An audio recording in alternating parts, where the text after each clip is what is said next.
walking tall. Alors là, on a un panneau qui est pas pour nous. S'il y a le truc du GR en dessous. Ça, c'est un panneau pour les bateaux, donc ça doit être navigable, je suppose, à cet endroit-là. Parce que regardez, il y a marqué barrage, évidemment. Forcément, ça marchait beaucoup moins bien. Il y en a un autre en face, là-bas. Il court, hein, là, parce qu'il est juste après le barrage, il court le Cher, là. Et, en plus, il doit y avoir la fonte des neiges, fonte ou pas fonte, d'ailleurs, c'est pas encore la fonte des neiges. Mais le peu de radoucissement qu'il y a, ça doit faire fondre et puis alimenter les cours d'eau plus haut. Alors le Cher, par contre, là, je me pose moi-même une colle, je ne sais pas du tout où est-ce qu'il prend sa source. Je sais pas s'il va jusqu'aux montagnes ou peut-être dans l'Auvergne aussi, ou je sais pas du tout. Alors, franchement, je dis des bêtises. Écluse. Ah bah bien écluse, évidemment. Oui, donc c'est navigable. Je pensais pas qu'il était navigable, le Cher. Je sais pas jusqu'où. Oui, c'est vrai, sous Chenonceau, ça passe. Chenonceau, c'est à 16 km d'ici. Alors, je vais pas y aller à pied. Hein. Déjà, j'en fais 7 en tout. Donc, je pense que j'en fais... Oh, j'en fais plus que ça, je pense, parce que... Je sais pas trop. Oh, ça a l'air d'être habité, le moulin en face. Oh, il est beau, il est encore dans son état avec la roue et tout. Oh, c'est beau, oui, c'est privé, on pourra pas y aller. Là, il y a un ponton. Donc, ça doit être pour les canoës, ça. Et puis, il y a une petite écluse, ouais.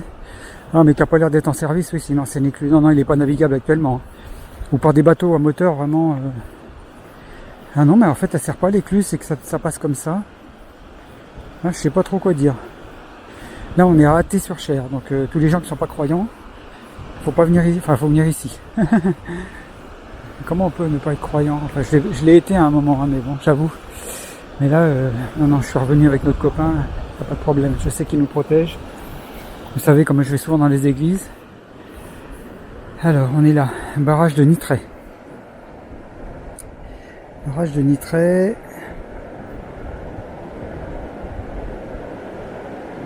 Et on va aller passer sur le pont, qu'on voit au fond là-bas, pour aller de l'autre côté. Pour revenir par l'autre côté, repasser le pont à Azé, où c'est que je suis garé. Ah oui, barrage, ouais, je comprends pas trop, ça peut pas barrer grand chose. C'est une petite retenue. Il y a plein de barrages à aiguilles. Attendez, on va aller voir parce que apparemment ils expliquent des choses.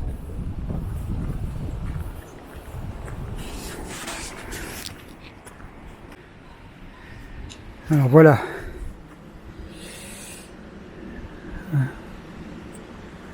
Vous êtes ici, barrage de Nitray. Port de Chandon. Oui, du château. Il y a un château de Nitray, oui, ça me dit quelque chose, c'est connu, non? Château de Nitray, il est là. Je sais pas si je vais aller jusque là. Il est privé, je crois aussi, celui-là. Alors, voyons voir. Le Cher aujourd'hui. Apparemment, oui, les péniches passent. Hein.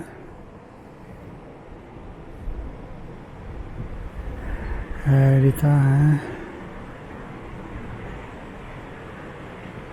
Fermer la navigation et subiront par la suite comme autre aménagement du Cher canalisé. Les outrages du temps. Cependant, à partir des années 90, l'intérêt suscité par le patrimoine, forte mobilisation, fait renaître peu à peu. Ouais, c'est comme le canal d'Orléans, quoi. C'est toujours le même problème. Voilà, c'est une rivière qui est canalisée, c'est pas un canal, mais restauration des barrages. Moi, je le prends à l'envers, là. Bon, c'était avant.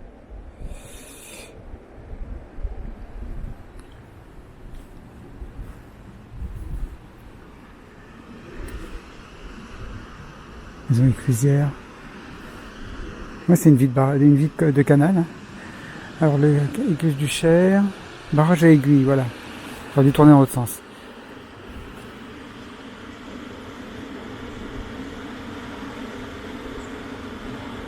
Moi, je connaissais pas ce système. Ah, mais en fait, c'est des volets qui sont couchés et qui relèvent les uns et après, ça fait un barrage. Aiguille.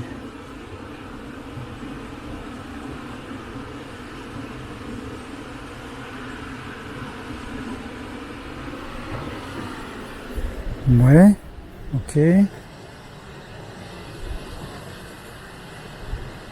Donc ça c'est les systèmes de l'écluse, on connaît. Puis le moulin qui est en face. Ok. Donc qui est en face là-bas.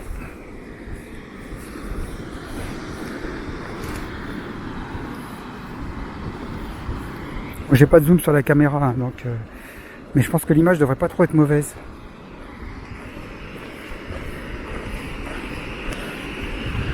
On va aller voir ça là. Donc le barrage c'est ça alors, mais y a pas il n'est pas fermé apparemment, il n'y a pas les aiguilles là. Il y a un câble qui passe d'un côté à l'autre.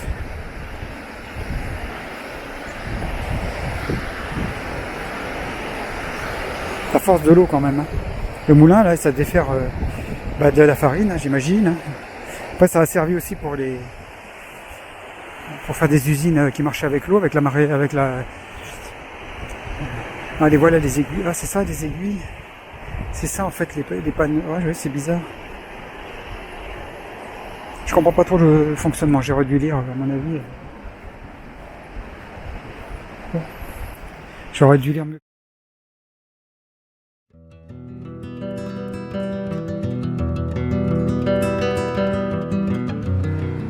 Bon, ben voilà la réponse à ma question. On a une maquette là qui explique. Barrage couché. Vous voyez, en fait c'est ça, c'est les portes se couchent les unes sur les autres. Relevage des fermettes.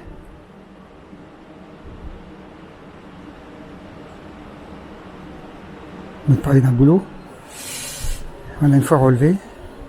Ah, j'ai compris. Et après, ils mettaient les bouts de bois qu'on voit là, debout. Ok. Incroyable. Et c'était étanche, ça?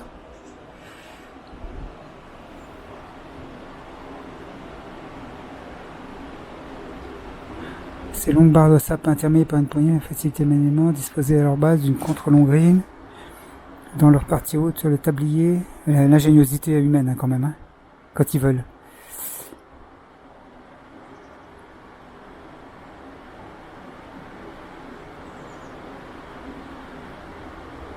Entre 550 et 700 aiguilles. Puis on mesure les aiguilles positionnées. Ah ok. Mais c'était pour le rendre navigable en fait. Parce que ça faisait monter le niveau d'eau et du coup les péniches pouvaient passer. Et apparemment, il y en a d'autres. Il y a d'autres barrages comme ça plus loin. Et ainsi de suite. C'est un genre de grosse écluse, quoi. Avec cormoran qui décolle.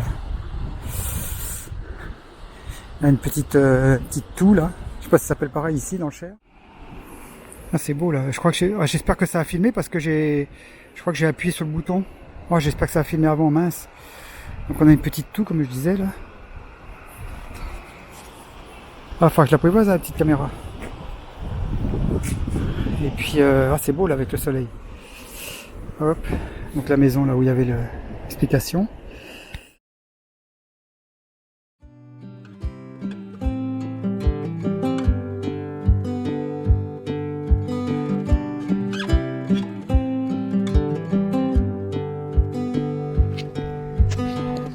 Encore une. Ah, qu'est-ce que je fais comme bêtise? Encore une belle maison là-bas.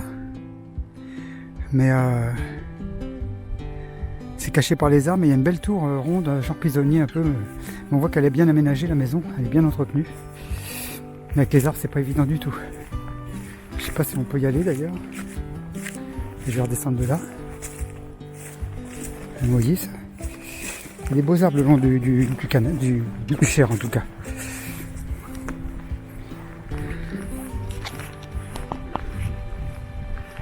Alors, de temps en temps, faut je pense à recentrer.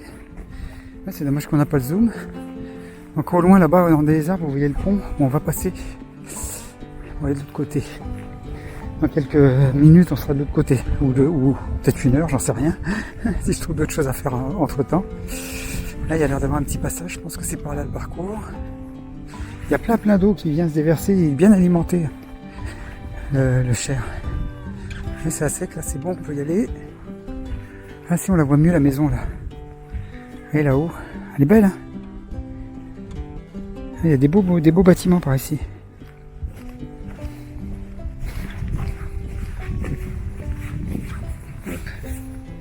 Oui, c'est pour qu'on y pleut beaucoup, ça va vers le Cher. Voilà, donc là on a un panneau qui résume un peu la région. Bon, j'ai des vélos. C'est une chambre d'hôte, la belle maison apparemment là. Et puis on va prendre le pont là après. Bon ben là je suis entouré de vélos. Hop. On est revenu vers la civilisation là. Bon, je vais aller voir par là parce qu'il y a une carte WeWorld pas loin. Il y a des belles demeures. Hein. C'est apaisant comme endroit. Donc là je suis sur la route, c'est hyper dangereux. Je vais me mettre de l'autre côté je pense.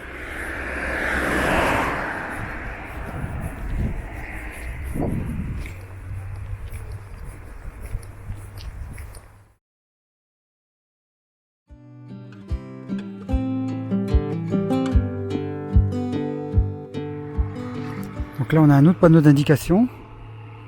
Un tracteur en fond. Vous voyez là ça explique en fait bien.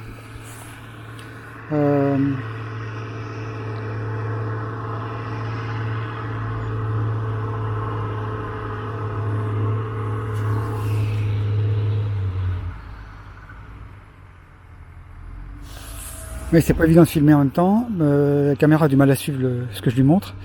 Donc en fait, le canal a été, le Cher est canalisé jusqu'à Noyer, c'est-à-dire là on est à mi-chemin entre Tours et Noyer, pour donner un ordre d'idée.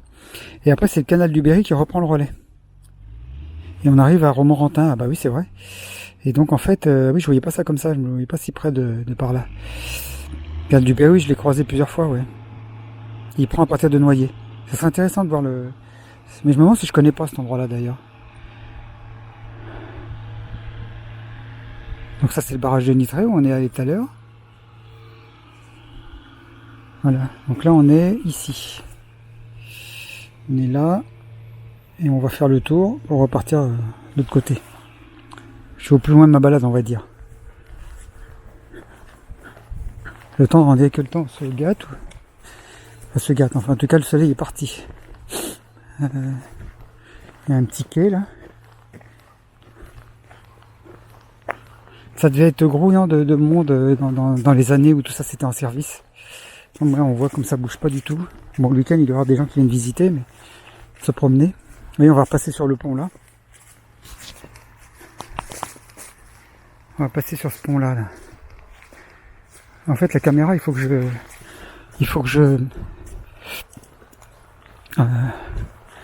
je recentre assez souvent.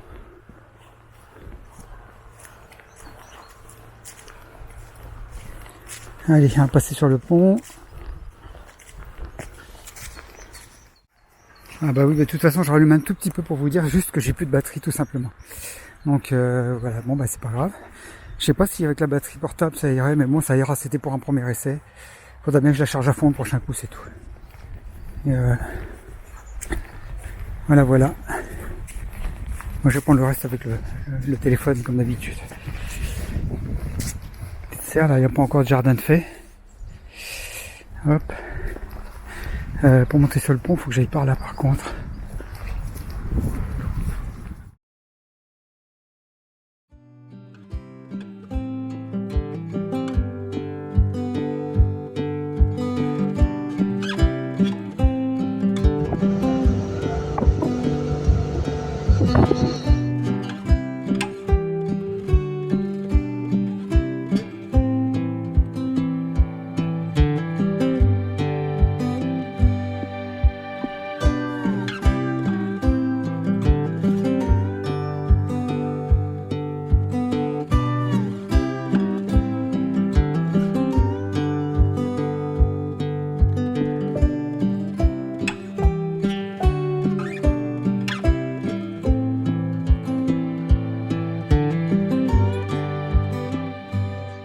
Aujourd'hui, il fait pas trop froid, mais il y a un peu de soleil, mais voilà. On est quand même en janvier, et donc j'attaque à faire ce que je dois faire depuis longtemps, c'est-à-dire dégripper mes étriers de frein, parce que ça va finir par me bouffer mes disques. J'ai de la chance que ça les a pas volés. Et donc d'après ce qu'on m'a dit, enfin voilà, je vous donne un peu voyez, c'est un peu tout sorti là, on essaie de se mettre au sec. J'ai celui-là à faire et l'arrière, là c'est l'avant gauche et l'arrière droit certainement, qui grippe aussi. Donc en espérant qu'il n'y en aura pas d'autres. Pour l'instant je fais déjà ces deux-là. Je vais faire celui-là, parce que c'est le pire celui-là, ça fait un moment qu'il grippait. Et hier j'ai refait un essai, bon là je l'ai laissé 3 mois s'enrouler, évidemment ça n'a pas arrangé les choses. Même une plaquette, on voyait qu'elle s'était collée, j'ai eu du mal à décoller la plaquette. Ça voulait pas avancer. Et puis voilà, donc on va s'attaquer à ça. Alors, d'après ce que ChatGPT m'a dit, parce que maintenant je me réfère à ça, c'est assez intéressant d'ailleurs, je vous conseille. Jusqu'à quand on pourra, je sais pas, parce que Google au début c'était intéressant, puis après c'est devenu n'importe quoi. Pareil, ça c'est un message. Et puis voilà, donc je démonte ici, je vais ouvrir parce qu'apparemment ça pourrait être les coulisseaux. Alors ils disent en premier de tester, voir si c'est pas le liquide qui n'arrive pas à revenir au bocal. Et le liquide est neuf, hein, je l'avais changé il y a quelques mois, et qui n'arrive pas à revenir au bocal. Et donc j'ai fait le test, j'ai ouvert là, ça débloquait pas pour autant. On sent bien que c'est ici que ça coince. Alors c'est soit les coulisseaux, ce que j'espère, parce que c'est le plus facile à faire, il faut les nettoyer, les agresser. Soit c'est les pistons dans l'étrier. Et ça c'est beaucoup moins bien parce qu'avec un coup de main, voilà, ils peuvent être oxydés. Alors s'ils sont pas trop piqués, on peut encore les récupérer, on passe un coup de papier de verre très fin. Mais sinon, j'avais fait ça de l'autre côté, je me souviens, il y a quelques années. Voilà un peu pour l'histoire du jour. Je vais essayer de vous filmer au fur et à mesure, mais c'est pas évident. Vous savez, quand on est occupé à ça, il faut se concentrer. Voilà, ça fera un petit tuto méca, on va dire. Bon, je vous fais un petit topo intermédiaire. J'ai eu du mal à le sortir. Parce que évidemment, ça fait comme ça avait fait de l'autre côté. Je m'en doutais un petit peu. Je pense que je vais être bon pour changer les pistons, les joints et tout est quinti. Mais là, j'ai pas le kit de joint, donc je vais remonter, je vais nettoyer puis remonter comme ça. On va voir ce que ça donne, espérant que ça fera pas de fuite. Là, les pros, ils vont pleurer, ils vont hurler, ils vont faire je sais pas quoi. Mais bon, là, je suis pris par le temps. Il faut que ma voiture marche et après, je vais faire ce qu'il faut pour changer peut-être même l'étrier. Je vais voir. Mais bon, j'ai pas envie d'enlever un étrier d'origine et puis mettre un truc Oscaro bas de gamme. Parce que... Mais bon, il est bien piqué le piston. Je vais essayer de le revoir un peu quand même, mais il est bien piqué. Et ça va recommencer de toute façon. Donc je suis bon pour redémonter une deuxième fois. Mais là, je vais faire au plus pressé. Et puis, vous voyez, il est piqué là. Je ne sais pas si vous voyez bien. Il est piqué là. Et puis dans le fond, évidemment, c'est plein de saleté. Donc il faut que je nettoie bien tout ça. Déjà, ça sera mieux que c'était. Et puis faire celui qui coince à l'arrière pareil. Et ça repartit pour un petit tour, mais un petit tour seulement. Il va falloir que je m'occupe de ça sérieusement. Commander le kit et puis changer les joints. Et puis le piston. L'intérieur n'a pas l'air piqué, c'est surtout le piston qui a pris. Voilà, les nouvelles du moment. Bon, j'ai fait l'avant. J'ai pas tout filmé la fin, mais bon, on a compris le système. Là, j'essaie de me dépêcher avant qu'il fasse nuit, surtout. Voilà, qu'est-ce que je voulais dire. Là, c'est l'arrière. Donc les 10 sont plus fins, les autres, ils sont ventilés à l'avant. Ils sont doubles et ils sont ventilés. Donc déjà, ils sont costauds parce que d'avoir chauffé, ça les a pas voilés. Les plaquettes, bon, ça a l'air d'aller, ça les a un peu chauffés, mais parce que c'est plus de l'amiante, hein, évidemment, donc ça résiste moins. Et puis, voilà le système. Donc là, en fait, il y a le frein à main. Il y a le système de frein à main dessus, donc c'est plus compliqué. Et pour les repousser, là, il faut les tourner. Parce qu'il y a un rattrapage automatique pour le frein à main. Mais c'est vrai que mon frein à main n'était pas super efficace et je pense que ça vient de là aussi, mais j'arrive pas à comprendre d'où ça peut venir par contre. Ça a l'air de bien bouger, mais je crois que les plaquettes, en fait, elles coincées ici dans les coulisses et il va falloir que j'usine un petit peu le bout. Là, ça se fait pas, je sais, mais tout petit peu le bout là parce qu'elles ont pas assez de jeu et avec la crasse, c'est encore pire. Et voilà. Et donc, je pense que il faut vraiment qu'elle puisse coulisser tranquillement ici. Voilà, l'histoire. Bon, je me remets à ça maintenant. Alors là, je viens de galérer là, avec cette espèce de joint là, parce que le problème c'est qu'il faut le tirer pour pouvoir mettre ça dedans. Et j'ai pas pu le décoller, donc j'ai pas voulu l'abîmer. En plus, je l'ai abîmé quand même. Faut que je le change, je sais pas, faut que j'achète un kit. Parce que là, franchement, je me suis battu pendant 2 heures pour arriver à le remettre avec un tournevis. C'est une catastrophe. Je sais pas comment ça se remet ça en fait. Mais bon, à l'avant ça allait encore, mais là, à l'arrière, c'est une catastrophe. Enfin bref, voilà. Je continue.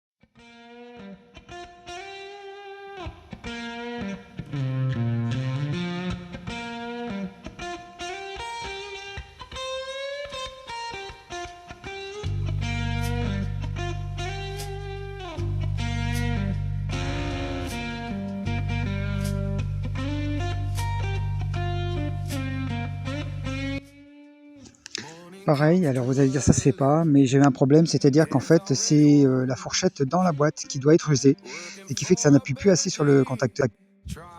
Mais je disais ça n'appuie pas assez sur le contacteur et du coup il est trop court, même neuf. Donc moi ce que je fais c'est que j'ai un peu usiné le contacteur pour pas usiner la boîte, hein, bien sûr. J'ai usiné un petit peu le contacteur, je lui ai enlevé quelques millimètres pour que le filetage soit un peu plus long. Et tout ça avec monté à la pâte, hein, comme d'origine. Et donc, pas de problème, ça marche très bien. Et maintenant, mon feu de recul marche. Voilà, les nouvelles.